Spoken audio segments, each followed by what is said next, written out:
Alléluia, alléluia. Dieu est merveilleux et il y demeurera, puisqu'il est l'Éternel, le Dieu créateur de l'univers visible et invisible.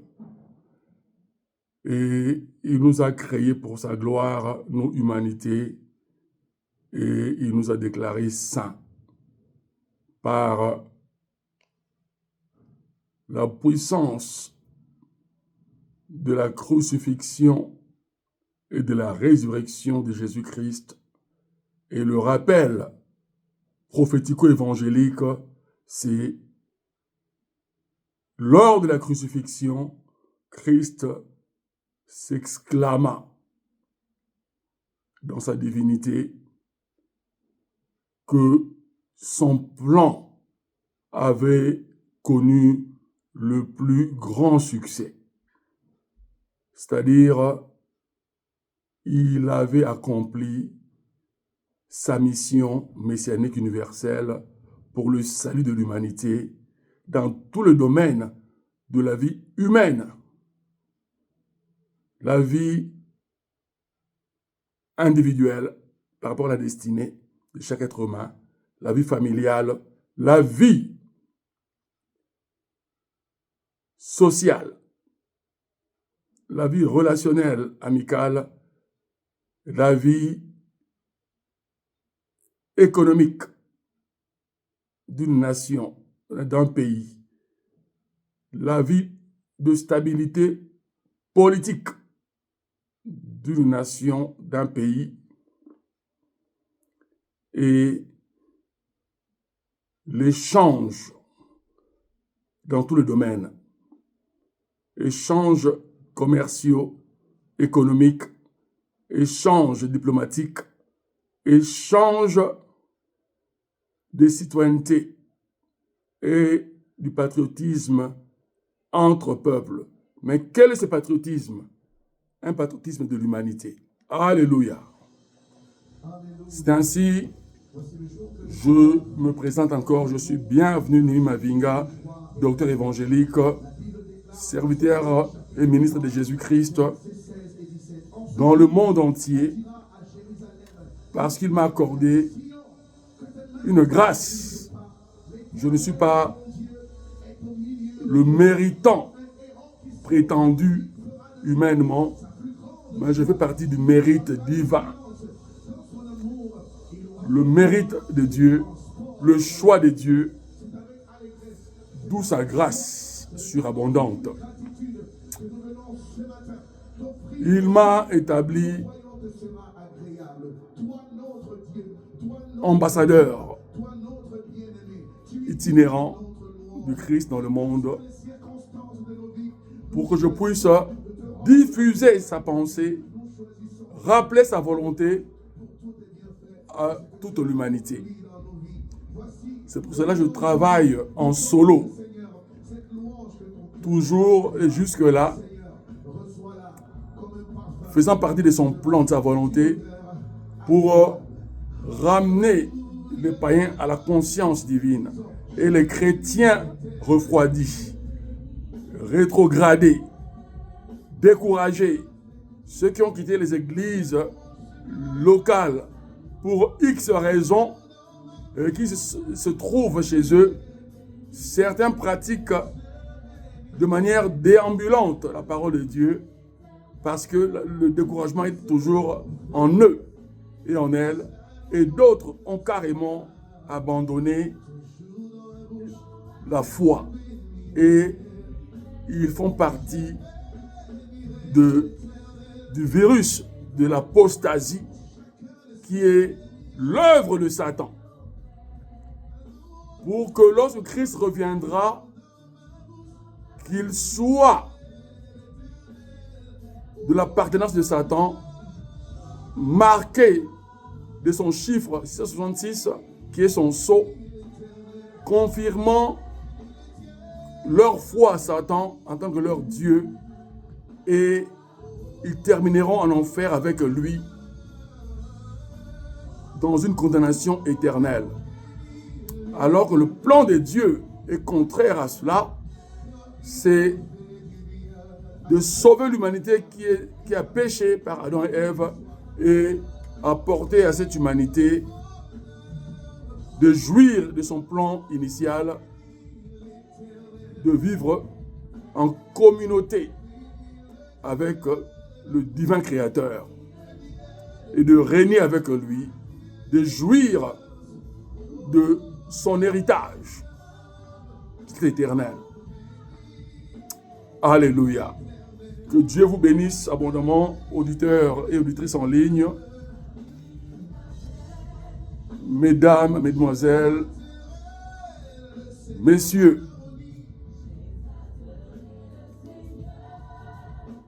quels que soient vos âges, à partir de 12 ans jusqu'à plus de 150 ans, si Dieu vous fait grâce d'y arriver. Mais ce qui est important, ce n'est pas de vivre le plus longtemps possible sur la terre dans la malédiction, mais bien au contraire, d'y vivre dans la bénédiction selon le plan de Dieu pour préparer de nouvelles générations à garder la foi, à vivre la foi et l'amour fraternel sincère et à exceller dans le principe divin sur le principe du globe, politiquement, économiquement, socialement, professionnellement. Et dans un esprit d'inter-échange de dons et talents et de biens meubles et immeubles. C'est cela, la communauté chrétienne universelle qui constitue le corps du Christ, que Jésus-Christ a établi comme un plan de l'Église sur terre, en confiant cette tâche noble et divine aux saints apôtres et qui nous les ont légués, parce que nous sommes cette génération qui est venue après les apôtres et qui continue à se promouvoir. Mais Dieu nous prévient du désordre spirituel qui entraîne la chute et qui est l'œuvre de Satan, pour que nous puissions être avisés et pratiquer l'ordre divin, la sainteté de Dieu et jouir de tout son plan. Ainsi, nous allons lire quelques passages de l'Écriture, le rappel prophétique des promesses de Dieu par rapport à ses plans. Nous lirons Ésaïe, chapitre 60. Nous lirons Éphésiens, chapitre 1er, quelques versets. Nous lirons Apocalypse ou Révélation sur la conclusion finale de la foi et de la direction de l'Église par le Saint-Esprit. Et comprendre où nous sommes en train d'aller, le chemin qui est Christ, la vérité qui est Christ et la vie éternelle qui est Christ et Jésus lui-même. Amen. Ainsi je lis Ésaïe chapitre 60 au premier verset et nous lirons encore quelques versets. Alléluia. Ainsi, lève-toi, sois éclairé, car ta lumière arrive. Verset 1er. Et la gloire de l'Éternel se lève sur toi. Sur toi qui m'écoute. Sur toi qui me visionne. Tu écoutes Dieu. Vous écoutez Dieu par son esprit. Parce que Dieu utilise les êtres humains qui possèdent son esprit pour diffuser sa pensée, sa volonté aux autres êtres humains, aux ignorants ou aux savants. Alléluia. Voici, verset 2, les ténèbres couvrent la terre entière et l'obscurité les peuples. Mais sur toi, qui m'écoute, sur toi, humanité, qui reste distraite, l'Éternel se lève. Sur toi, humanité distraite, ou disciple du Seigneur, mais déambulant.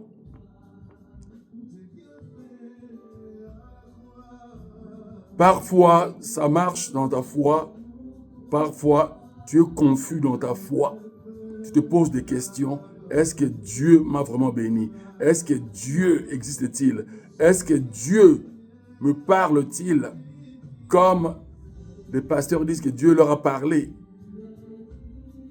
Les prophètes, etc. Et le Saint-Esprit te dit, évidemment, Amen et Alléluia. Dieu te parle dans ta conscience sur le jugement du bien et du mal. Il nous parle de cette manière-là. Et plus précisément, pour comprendre sa pensée, il nous parle par la lecture des Écritures saintes qu'est la Bible. Parce que c'est là où il a stocké le résumé de sa pensée et qui nous a dévoilé sa volonté. C'est-à-dire une certaine discipline, un code de conduite de la vie sainte pour que notre vie sur terre soit la plus stable. Et il nous fait comprendre que la stabilité n'est pas seulement financière, ni matérielle. Elle est d'abord spirituelle. Et puis cette stabilité entre dans notre psychisme, c'est-à-dire elle devient psychique. Nous comprenons par nos pensées les plus profondes que Dieu existe et il est notre guide par le Saint-Esprit. Et puis elle est dans le progrès de cette connaissance, sa volonté. Elle entre dans notre domaine psychologique, notre état de penser et de raisonner. De faire attention à nos comportements et de mieux nous comporter vis-à-vis de nous-mêmes, envers Dieu et vis-à-vis des autres êtres humains qui nous entourent, en commençant par nos familles, allant vers nos amis et vers la société. Et puis, c'est par là que la foi devient en nous vivante, expressive et forme un état d'esprit, un code de conduite, une citoyenneté de noblesse divine. Alléluia et Amen. C'est ainsi qu'il dit, sur toi, humanité ignorante ou disciple du Christ, sa gloire apparaît. Comment cette gloire va apparaître? C'est par nos comportements, notre citoyenneté, notre courtoisie, notre solidarité.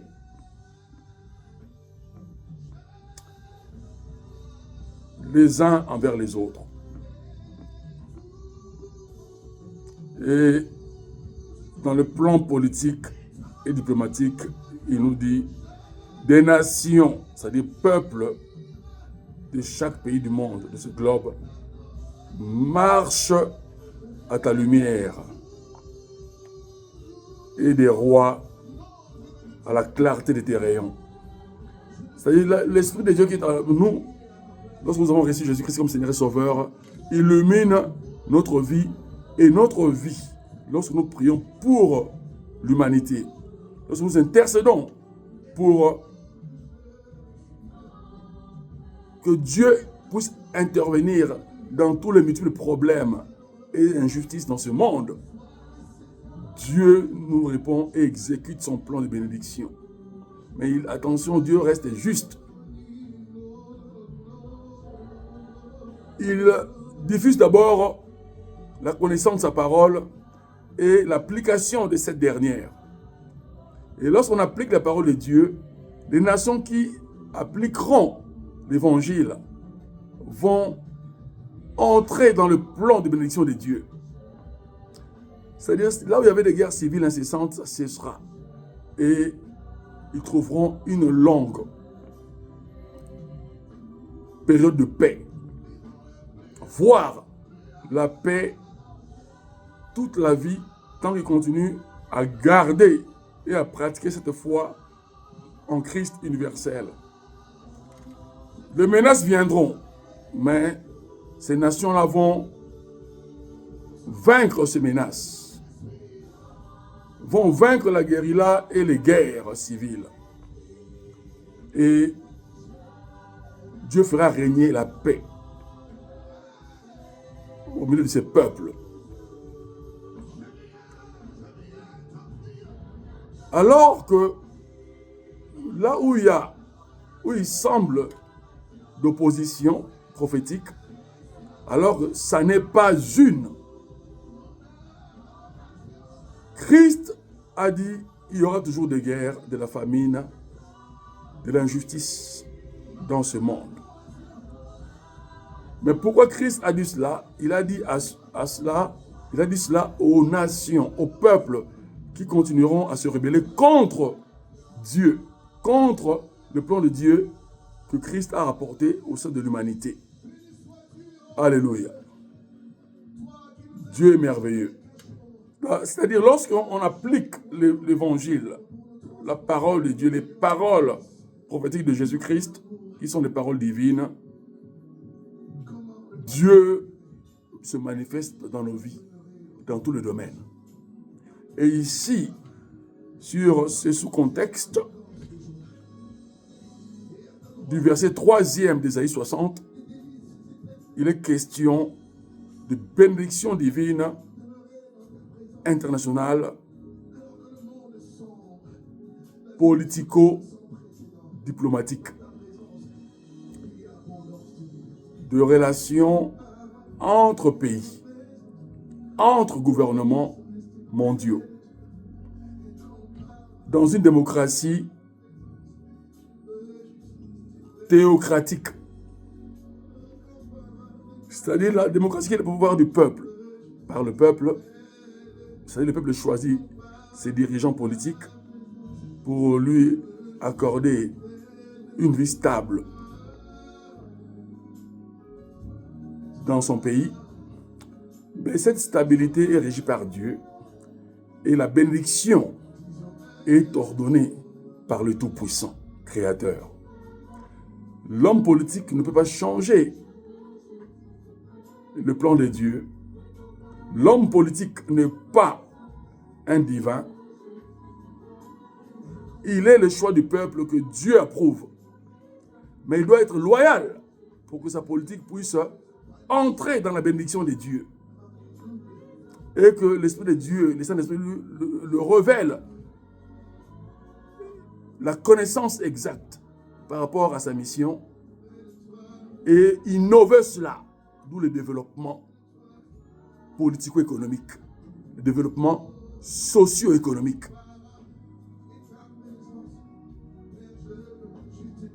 D'un État ou d'un autre. Au nom de Jésus-Christ, alléluia. 4e verset. Toujours sur le 3e, il dit: des nations marchent à ta lumière et des rois à la clarté de tes rayons. Quand tu es l'œuvre de la bénédiction de Dieu, tu deviens la source de cette bénédiction diffusée dans le monde. Alléluia. Tu deviens le vecteur de la bénédiction de Dieu, de cette diffusion sur l'échelle mondiale. Alléluia. Et Dieu veut que chaque pays et chaque peuple vive cette grâce, ce plein pouvoir divin. Alors, 4e verset, porte tes yeux alentour et regarde. Tous ils s'assemblent, ils viennent vers toi. Tes fils arrivent de loin, tes fils sont portés sur les bras. Tu tressailleras alors et tu te réjouiras. Et ton cœur bondira et se dilatera quand les richesses de la mer se tourneront vers toi.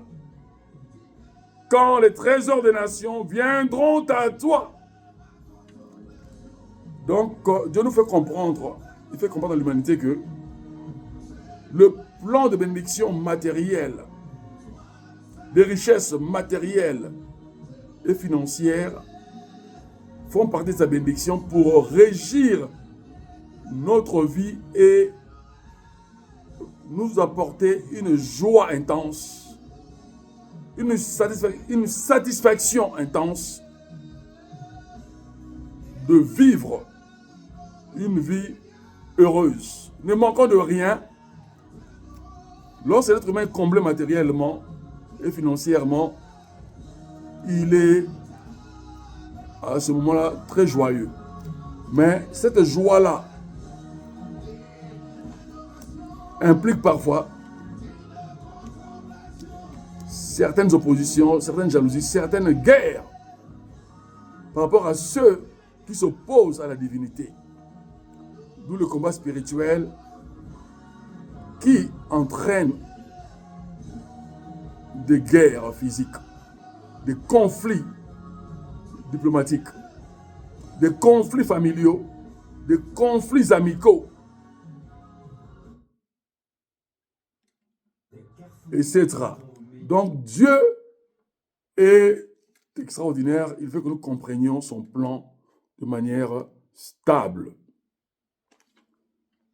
Et c'est ainsi qu'il insiste sur les richesses. Il dit, quand les richesses des nations viendront à toi, verset 6, tu seras couverte d'une foule de chameaux, de dromadaires, de Madian, d'Épha. Ils viendront tous de Séba, ils porteront de l'or et de l'encens et publieront les louanges de l'Éternel. Les troupeaux de Kédar se réuniront tous chez toi, les béliers de Nabajot seront à ton service, ils monteront sur mon autel et me seront agréables, et je glorifierai la maison de ma gloire. La maison, c'est d'abord toi, être humain, devenu disciple de Jésus-Christ, fils et fille de Dieu, héritier, héritière de Dieu, co-héritier, co-héritière avec Jésus-Christ. Ta vie soit épanouie dans tous les domaines. En commençant par le domaine que Dieu te donne comme dons et talents. Et puis, sur ton pays, sur ton peuple. Si tu es un homme politique, Dieu te claira pour que tu puisses être le porteur de bénédiction de ton pays, de ton peuple. Que tu sois chef d'État, ministre, député, sénateur, et j'en passe. Alléluia. Et que tu sois serviteur de Dieu, c'est-à-dire ministre de Jésus-Christ, pour mieux orienter la pensée divine, pour mieux éduquer ton peuple dans ta circonscription communale ou intercommunale. Alléluia. Ainsi, Dieu nous aime et nous aimera toujours parce qu'il est extraordinaire. Il est extraordinaire. Donc, Dieu, ce qu'il dit, il le fera toujours. Il le fera toujours. Alléluia. Ainsi, le Seigneur veut que nous comprenions cette dimension.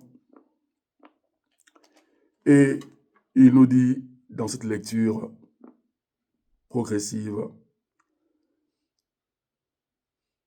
toutes ces nations ou régions orientales qui avaient reçu la grande bénédiction de Dieu dans l'Antiquité, aujourd'hui représentent les nations les plus riches du monde, les pays les plus riches du monde.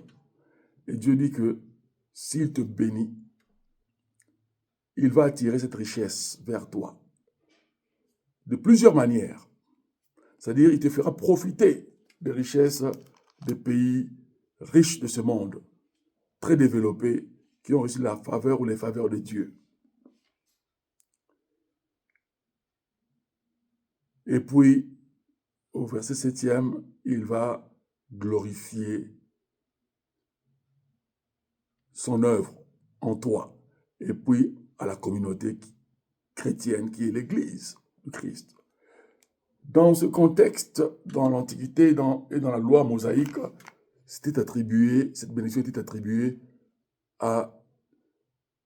au peuple d'Israël et la bénédiction, plus davantage sur la ville de Jérusalem, qui représentait le lieu saint, la ville sainte, à cette époque-là. Aujourd'hui, c'est le disciple de Jésus-Christ qui représente cette vie sainte, qui représente la communauté du Christ, la communauté de Dieu, étant unie avec les autres. Même s'il se trouve seul, Dieu lui donnera une mission spéciale parce que Dieu connaît les contraintes et les combats que chacun mène. Et le niveau de combat que chacun mène, certaines personnes chrétiennes, Dieu les utilise en solo, comme il est dans mon cas. D'autres, ils travaillent en communauté, elles travaillent en communauté ecclésiale, malgré les conflits, malgré l'hypocrisie régnante. Mais les gens qui sont très sensibles contre l'hypocrisie, pour que leur foi ne puisse pas défaillir, Dieu leur accorde une autre orientation, d'œuvrer seul, mais entouré des anges, accompagné des anges de Dieu et conduit toujours par le Saint-Esprit, comme les autres qui sont en communauté le sont, mais à chacun une mission divine. Ceux qui sont seuls, une mission divine spécifique. Ceux qui sont en communauté groupée de l'Église locale, une mission générale de l'Évangile, etc. Dieu est multisystème, il est infini. Alléluia. Ainsi, Dieu veut que nous comprenions que ce qu'il dit, il le fait toujours. Donc, il le fera toujours dans nos vies. Il accomplira toujours sa parole, parce qu'il est merveilleux. Alors, à lui la gloire, la puissance et le règne. Ainsi, nous continuons la lecture. Verset 8e, il dit, « Qui sont ceux-là qui volent comme des nuées, comme des colombes vers leur colombier?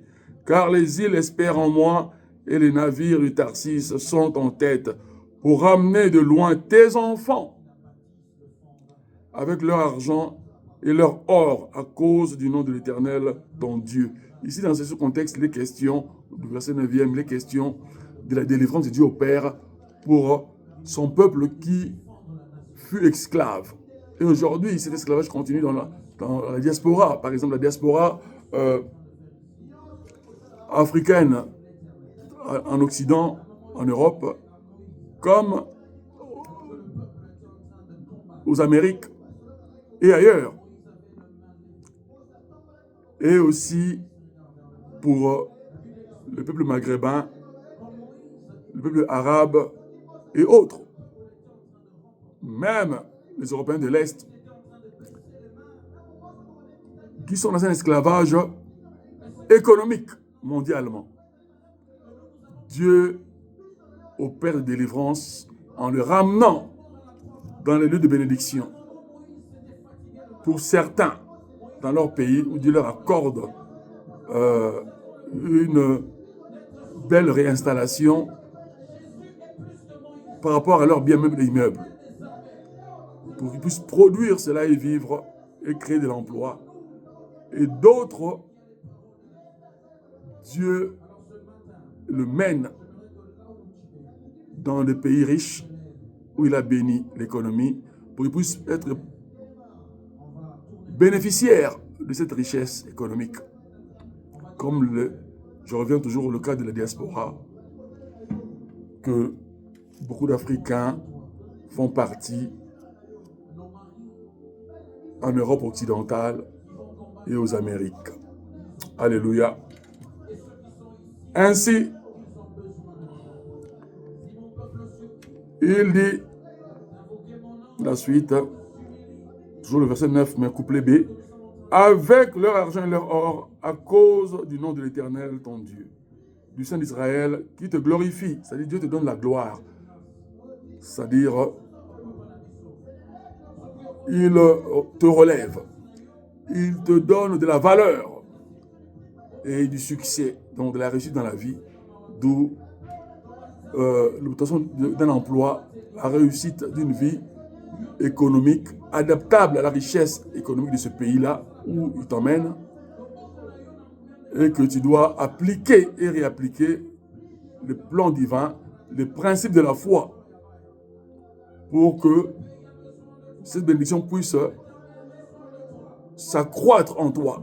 Parce que c'est une croissance de bénédiction pour que tes enfants que tu vas avoir dans ce pays puissent avoir le même droit que les autochtones et avec une éducation divine d'excellence, beaucoup seront des grands, ceux qui vont appliquer cette discipline d'excellence, allant jusqu'aux universités et travaillant de manière disciplinée et cohérente. C'est eux qui obtiendront les meilleures notes pour occuper de meilleurs postes politiques, des postes économiques, des postes administratifs, etc. Des postes de haute direction du pays où Dieu a placé leurs parents, que nous sommes aujourd'hui. Dieu voit l'avenir. C'est pour cela qu'il nous dit quelque part en Jérémie qu'il nous a préparé un avenir meilleur, un avenir de bonheur. Alléluia, amen. Ainsi,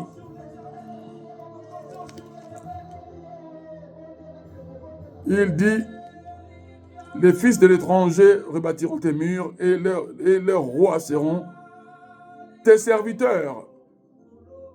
Car je t'ai frappé dans ma colère, mais dans ma miséricorde, j'ai pitié de toi. Ça, c'est encore dans le plan de bénédiction étatique, politique, de suprématie mondiale. Dieu bénit et encourage les nations qui honorent Christ. Et pour que les autres nations puissent revenir à Christ, Dieu soumet ces nations-là aux nations bénies. C'est pour cela, par exemple, on se dit, mais pourquoi l'Europe est toujours prédominante? Dieu est juste. Il bénit l'Europe occidentale parce que l'Europe occidentale a mis son plan politique de démocratie en respectant les normes divines en grande partie. Mais cela ne veut pas dire que l'Europe occidentale obéit plus à Dieu que le reste du monde. Non. Ce que leurs arrière-grands-parents ont bâti comme valeurs chrétiennes et que les philosophes qui sont leurs grands-parents ont convaincu dans leur gouvernement politiquement et dans leurs lois législatives de mettre ces valeurs-là, comme par exemple la solidarité étatique, l'aide sociale, l'aide familiale, etc., etc., l'aide aux soins de santé publique. C'est le plan de Dieu, c'est de la fraternité. C'est le second commandement. Et c'est fort pratiqué en Europe occidentale, dans leur système politique économique. de démocratie. Malgré d'autres failles qu'il y a, d'autres déviations qu'il y a, qui ne glorifient pas Dieu, par rapport à l'homosexualité et les restes, les incestes, etc., la bestialité, etc. Et certains dirigeants qui constituent le culte de Satan par des loges sataniques, etc. Mais Dieu bénit les bases qui se pratiquent par rapport au plan divin, rappelant le second commandement: quand tu aimes ton prochain comme toi-même, Dieu te bénit. Et Dieu bénit la nation. Il bénit le peuple. Et les dirigeants en profitent, bien entendu. Mais chacun aura son jugement parce que personne n'est plus malin que Dieu. Il laisse le temps à beaucoup de dirigeants et de peuples à se convertir en Christ. Ceux qui ne le feront pas auront un jugement séculier sur cette terre et puis l'enfer les attend. C'est la vérité. C'est triste à dire, mais Dieu veut que nous puissions transmettre la vérité pour que les êtres humains comprennent quelle est la volonté réelle de Dieu. Alléluia. Ainsi, il dit au verset 11e, tes portes seront toujours ouvertes.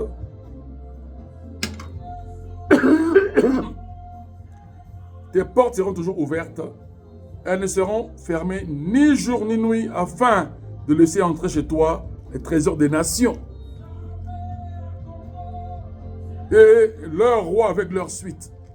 Ça, ce sont des portes, c'est-à-dire des faveurs de Dieu qui sont des faveurs diplomatiques. La bénédiction que Dieu accorde aux nations chrétiennes qui continuent à accomplir le second commandement, au moins en grande partie. Alléluia.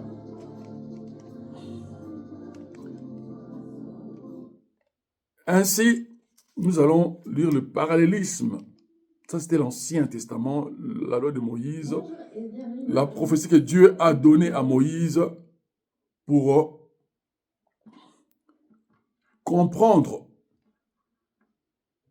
faire comprendre à Israël le plan de bénédiction de Dieu. Mais Dieu n'a pas changé cela. Quand Christ est venu pour réformer l'Église, réformer l'humanité dans son plein salut, il a rappelé les mêmes bénédictions. Et il a ordonné à l'apôtre Paul, qui était l'apôtre missionnaire, qui a œuvré plus en dehors d'Israël pour le salut de millions d'âmes. Et en Éphésiens, au chapitre 1er, il nous est dit, Éphésiens chapitre 1er, il nous est dit cette bénédiction que Christ a établie, c'est-à-dire a rappelé et a maintenu sur son exécution dans une nouvelle ère de l'humanité. Parce qu'il est venu finir la première ère et commencer une nouvelle ère, une nouvelle époque. L'époque de relation divine entre l'être humain et Dieu, son créateur, dans un domaine d'une intime amitié et d'affection filiale divine. Et ainsi le pouvoir divin d'enfant héritier de Dieu. C'est ainsi que en Christ, nous sommes héritiers de Dieu et nous partageons l'héritage de Christ, c'est-à-dire de Dieu lui-même. Et Christ, dans cette filiation, étant revêtu l'être humain, étant la prémisse comme un frère aîné. Voilà le mystère de Dieu qui est très diversifié, alors qu'il est Dieu lui-même. Mais pourquoi Fils de Dieu? Pour que nous possédions le pouvoir d'enfant de Dieu. Le pouvoir qu'Adam possédait, qu'il avait perdu lors de la chute à cause du péché originel.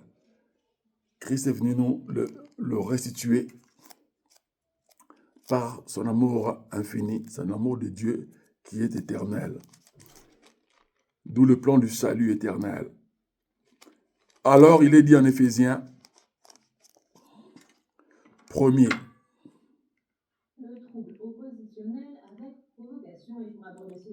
Donc, il est dit à cet Éphésiens 1er que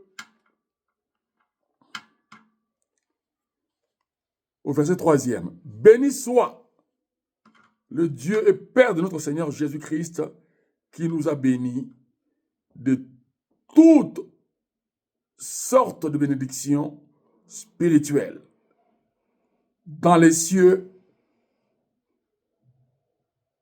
c'est-à-dire dans les lieux célestes, par Jésus-Christ et pour Jésus-Christ.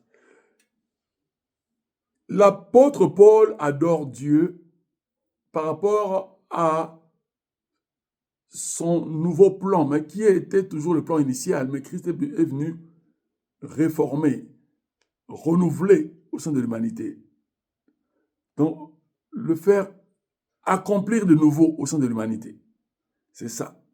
Donc, ayant compris la haute dimension infinie de l'amour de Dieu, l'apôtre Paul adore Dieu. En proclamant qu'il est le tout-puissant créateur, parce que l'adoration fait toujours allusion à la divinité, à la personne divine, au qualificatif de Dieu lui-même. Ainsi, l'apôtre Paul, en adorant Dieu, c'est une adoration d'action de grâce. Dieu qui est la source de bénédiction, il bénit Dieu. Mais Dieu, il est déjà la source de bénédiction. Il n'a pas besoin d'être béni. Mais c'est un langage biblique. C'est l'écriture biblique. Mais dans l'idéologie biblique, dans l'herméneutique, qui est l'interprétation biblique, parce que la Bible s'interprète elle-même par le Saint-Esprit, c'est l'adoration.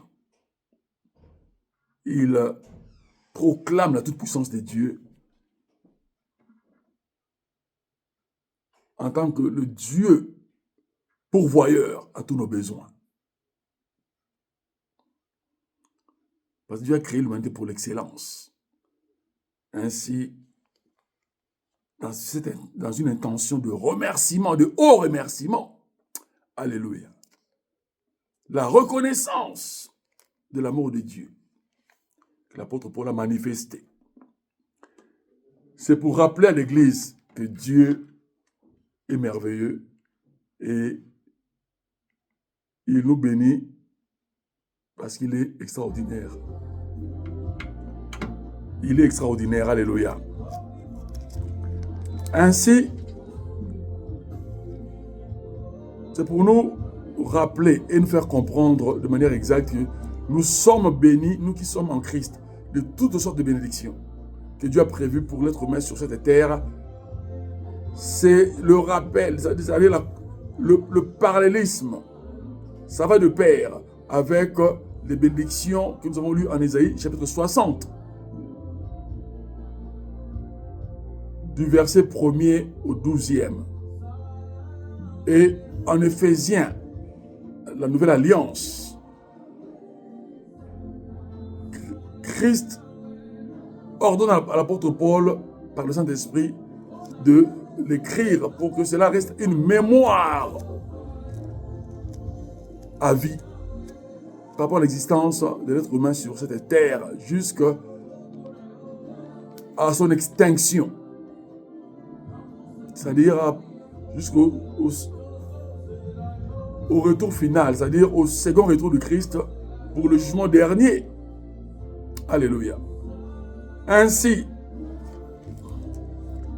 nous lirons quelques versets suivant, aussi jusqu'au 12e. Pourquoi? Pour savoir comment comprendre cette bénédiction et jouir de cette bénédiction. Et quels sont nos pouvoirs en tant qu'enfants de Dieu pour exercer cette bénédiction et les posséder.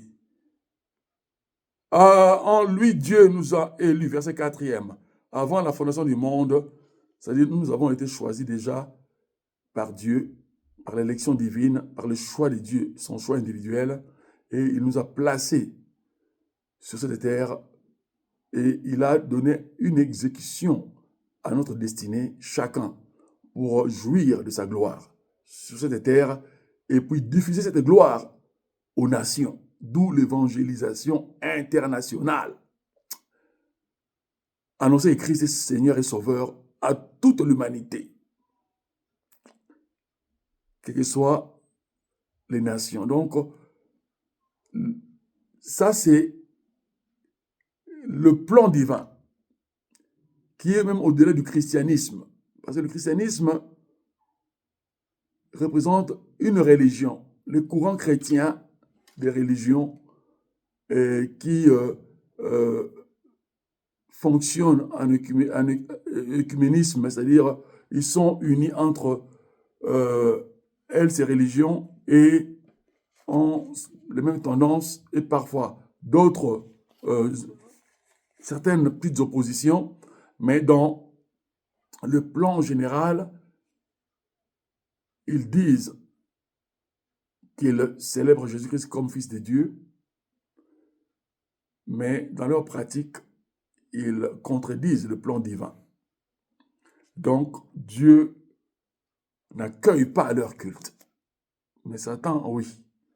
Vous voyez comment c'est très dangereux lorsque on est dans la religion, dans une quelconque religion. Dieu a besoin d'une relation entre lui et l'être humain, une relation intime. Et le secret, il l'a mis dans la Bible.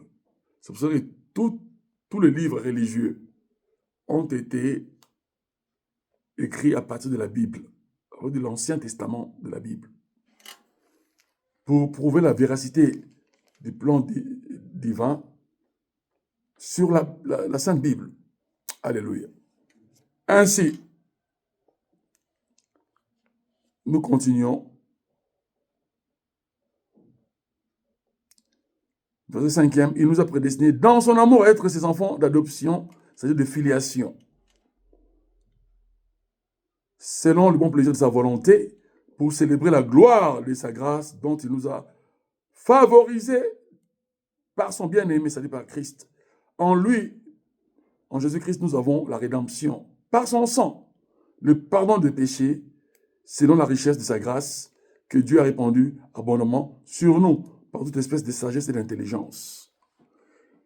Le plan de la croix, la mort du Christ, est une grande révélation de notre délivrance, de notre salut, et la diffusion de son sang, l'effusion de son sang représente notre communion avec Dieu, et chaque fois qu'il y a rupture à cause du péché, que lorsque nous nous repentons sincèrement devant Dieu, nous rétablissons la relation. Donc la connexion avec Dieu, la communion avec Dieu. Parce que Dieu ne supporte aucun péché. Et lorsque nous nous repentons, Dieu nous accepte parce que nous continuons à pratiquer la foi. C'est ça la persévérance de la foi. Et elle demeurera toujours persévérante parce que personne n'est parfait. Tout le monde passe par le péché. Mais Dieu veut que nous comprenions que lorsque nous avons compris, nous avons acquis de la maturité, le péché deviendra accidentel. Parce que l'âme humaine protège le péché de manière inadvertante. C'est-à-dire sans pouvoir le désirer, ce péché-là, ou le préméditer, mais le péché se produira de manière accidentelle. dans notre vie. Donc, c'est ça lorsqu'on atteint la maturité chrétienne par la connaissance des évangiles. Et en comprenant que tout ce que l'on dit est péché n'est pas toujours péché parce que le Saint-Esprit nous donnera la conviction de la justice de Dieu et de la vérité divine. Ça, c'est la connaissance exacte. Ainsi,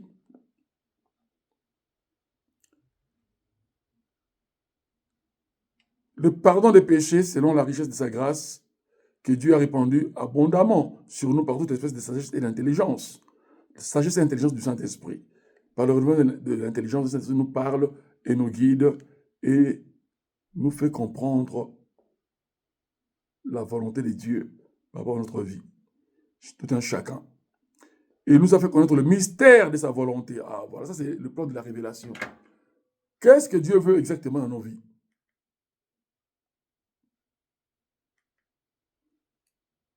Qu'est-ce que Dieu veut exactement dans nos vies? C'est ça le mystère de sa volonté. Donc, pour que nous puissions, lorsque nous lisons la Bible, après avoir prié et dire Saint-Esprit, instruis-moi dans cette lecture, fais-moi comprendre ton plan sur ma vie et par rapport à la vie aussi des autres. Et Dieu va vous révéler sur votre vie, va vous révéler sur le pays, la politique de ton pays, pourquoi les choses ne vont pas, mais qu'est-ce qu'il faut faire pour que ça puisse aller. C'est ainsi qu'il nous a déjà dit de prier pour nos autorités politiques. C'est que beaucoup de chrétiens oublient. Ils ont beaucoup prié que pour eux-mêmes et leur famille, et non pour la nation où ils vivent, ou bien aussi les nations d'où ils sont venus. Donc on doit prier pour ces nations-là et puis pour l'humanité, pour le monde. Que Dieu établisse l'harmonie, la joie, l'amour, la paix, la meilleure démocratie. C'est pour cela que la foi, qui est une relation avec Dieu, c'est aussi un combat contre le mal que l'être humain lui-même perpétue parce que l'être humain, à cause du péché, est égoïste. Et il pense qu'à lui-même, à son pouvoir. Et il en fait un clic. Des gens qui vont collaborer à sa pensée négative pour le but final d'acquérir le plus grand pouvoir et les plus grandes richesses. C'est ça qui détruit ce monde. C'est pour ça que Christ a dit qu'il y aura toujours des guerres, de la famine, de la pauvreté, parce que l'être humain ne veut pas. Il ne veut pas changer en bien. Il ne veut pas penser à 100% à l'autre et aux autres. Il veut que penser à lui et au groupe de gens qui satisfassent ses volontés qui sont injustes, qui sont inhumaines, diaboliques. Alléluia. Et il nous dit, par cette richesse de sa grâce, par cette abondance de comprendre la sagesse et l'intelligence du Saint-Esprit, au 8e verset, au 9e, nous continuons, il nous a fait connaître le mystère de sa volonté, c'est-à-dire le don de la révélation, de comprendre exactement sa volonté, selon le bienveillant dessein qu'il avait formé en lui-même, pour le mettre à exécution lorsque les temps seraient accomplis. C'est-à-dire qu'il fait chaque chose à son temps, jusqu'au temps final. Et la finalité, ce serait justement le second retour du Christ, d'où il va rassembler toutes choses, où il va établir la perfection. Parce que dans ce monde, nous allons toujours demander les faveurs de Dieu pour que nous puissions vivre bien, être heureux, tout en combattant le mal qui nous fait la guerre à chaque être humain. Et ce mal-là, c'est le diable, c'est les forces sataniques qui nous contaminent, qui nous envoûtent. Et lorsque nous baissons la garde de la prière. Lorsque nous nous éloignons de la présence de Dieu, nous sommes vulnérables. Et nous commettons des actes abominables contre Dieu et contre nous-mêmes. Ça ne doit pas être ainsi. C'est ainsi que le rappel de l'évangile serait toujours quotidien. Jusqu'à le retour final du Christ. Alléluia, amen. 11e verset. D'abord le 10e. Pour mettre à exécution, lorsque les temps seraient accomplis, de réunir toutes choses en Christ, celles qui sont dans les cieux et celles qui sont sur la terre. En lui, nous sommes aussi devenus, c'est-à-dire en Christ, nous sommes devenus héritiers, prédestinés selon le plan de Dieu, qui opère toutes choses d'après le conseil de sa volonté. L'opérateur, c'est le Saint-Esprit. Opérant toutes choses d'après la volonté de Dieu. Alléluia, c'est merveilleux. Pourquoi cet accomplissement?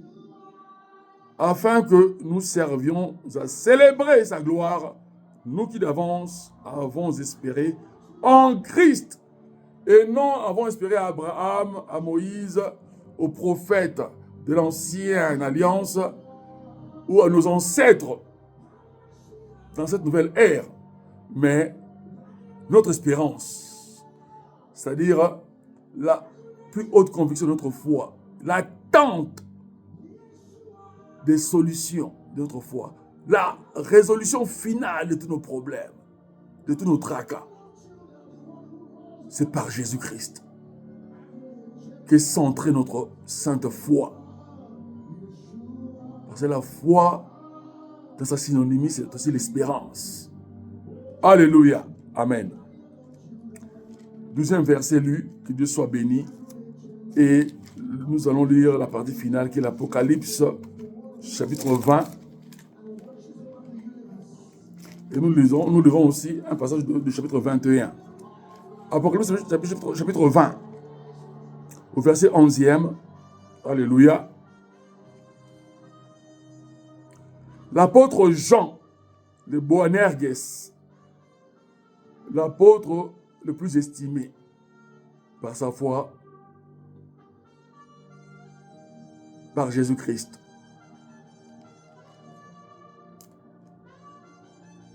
L'apôtre Jean dit, il décrit la vision que Christ lui a fait voir.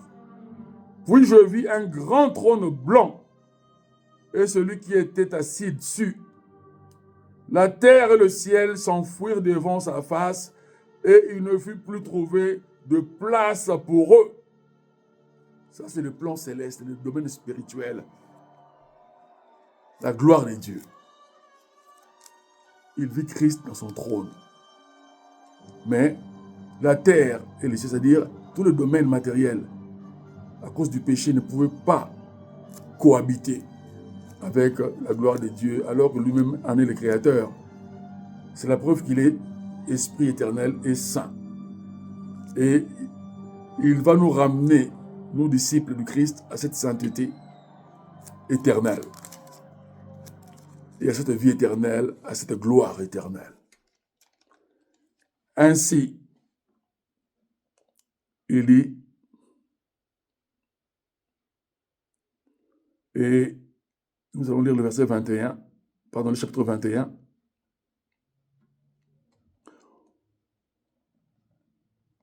Au premier verset, au deuxième. Puis je vis un nouveau ciel. Ah, Dieu a établi un nouveau ciel. Et une nouvelle terre. Car le premier ciel et la première terre avaient disparu. C'est-à-dire la puissance et le système du péché qui est diabolique, Dieu l'avait anéanti, détruit et a créé un nouveau ciel et une nouvelle terre. Et il dit, au verset 2e, « Et je vis descendre du ciel, dit l'apôtre Jean, d'auprès de Dieu, la ville sainte, la nouvelle Jérusalem, préparée comme une épouse qui s'est parée pour son époux. » Alléluia. dont l'Église, la communauté ecclésiale, que la Bible appelle le corps du Christ,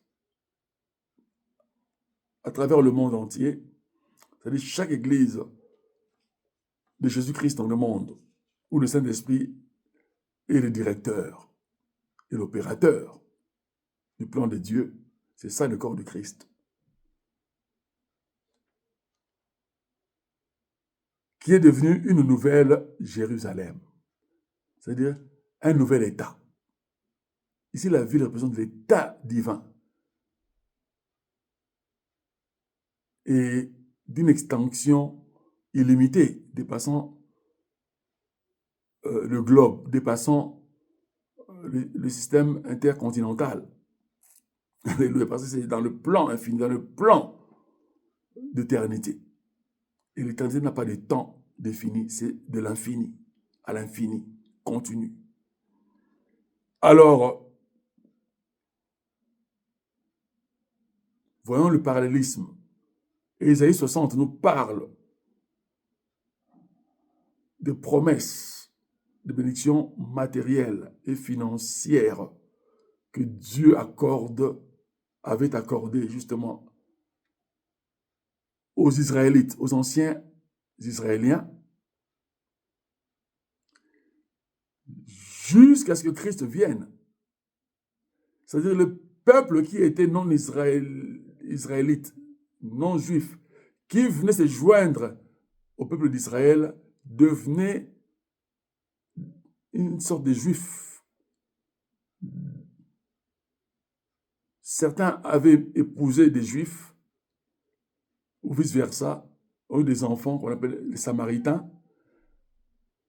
Tout cela, mais qui suivaient le culte que Moïse avait établi par Aaron, le culte à l'Éternel Dieu, tous ces peuples-là étaient bénis.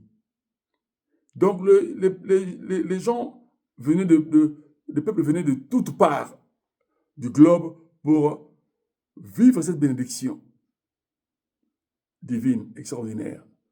Parce que tous ces peuples-là vivaient dans l'animisme, dans les idolâtries, dans l'ancestralisme. Ils priaient plusieurs dieux qui étaient des démons sans le savoir. Ils priaient les morts, leurs ancêtres. Et ils voyaient aussi certains miracles que Dieu produit. Mais seulement, ils ne connaissaient pas le vrai Dieu. Et Dieu les ramène à lui de cette manière-là. Et il y avait des peuples aussi qui étaient chez eux, mais qui avaient adopté le culte de Dieu selon la loi de Moïse. Donc, les directives que Dieu avait données à Moïse pour Israël. Certains peuples aussi suivaient cela par témoignage des bénédictions que les autres avaient reçues ou les membres de leur famille et ils les appliquaient et ils voyaient des résultats. Et au temps de pèlerinage, ils allaient tous, en tout cas beaucoup, aller à Jérusalem. Ce sont des gens qui passaient des mois et des mois en route, passaient beaucoup, voyageaient à pied et ils devaient se rendre à Jérusalem pour rendre à Dieu un grand culte d'action de grâce. Ça, c'était la loi. Mais dans la grâce, le salut par Jésus-Christ, c'est toute l'humanité que Christ a réunie et a accédé à cette bénédiction d'enfants de Dieu, des héritiers divins. Et Dieu veut que nous puissions en garder la mémoire et vivre cela à notre quotidien. Dominer sur le péché, c'est-à-dire dominer sur le mal. Faire toujours le bien. Partageant ce que nous avons les uns des autres. Aidant par besoin les uns des autres. Faisant des sacrifices de bien pour nous aider les uns des autres. Et puis, prier les uns pour les autres. Désirer la bénédiction des uns envers les autres. C'est là où Dieu va encore perpétuer sa bénédiction, ses bénédictions, et va accomplir son plan de bénédiction spirituelle, matériel, financier dans nos vies. Que Dieu soit béni à jamais et que cette parole vous transforme, vous qui l'écoutez en visionnant cette vidéo. Que Dieu, par le Saint-Esprit, vous accorde sa pleine grâce dans sa connaissance exacte. Je prie dans le nom merveilleux, tout-puissant de Jésus-Christ, notre Dieu, créateur et sauveur. Amen. Que Dieu nous bénisse tous. Et encore belle année 2025. Je proclame cette année qu'elle soit plus de bonheur, de paix, d'amour, de persévérance de la foi et de justice de Dieu et surtout dans la victoire des épreuves. Tout le long de cette année, que vous soyez et demeurez victorieux au nom de Jésus-Christ, parce que Christ est à la porte. Ces prophéties sont accomplies. Nous voyons les catastrophes naturelles de plus en plus, les guerres se perpétuent de plus en plus, de la pauvreté de plus en plus. Mais il nous dit d'entrer dans son plan, de lui faire confiance, c'est de croire en lui et de faire sa volonté. Alors, dès qu'il retournera sur cette terre, puis il restera dans les nuages, il nous prendra Église pour le millénium. C'est des 1000 ans de gloire avec lui. Il nous ramènera au ciel pour 1000 ans de gloire. Et puis il reviendra sur ce terme qui dit lorsque le temps serait accompli. Il fait toutes choses en son temps. Et quand ce serait ce temps-là, il reviendra pour le jugement dernier. Et c'est ça qui serait son deuxième retour et le dernier. Il jugera les vivants et les morts. Satan est déjà condamné et il ira en enfer avec tous ceux qui font sa volonté, qui contredisent et s'opposent à Dieu. Et il n'y aura plus de pardon. Le pardon est encore accessible lorsque nous sommes en vie avant que Jésus-Christ revienne. Que Dieu nous bénisse et à bientôt. Amen.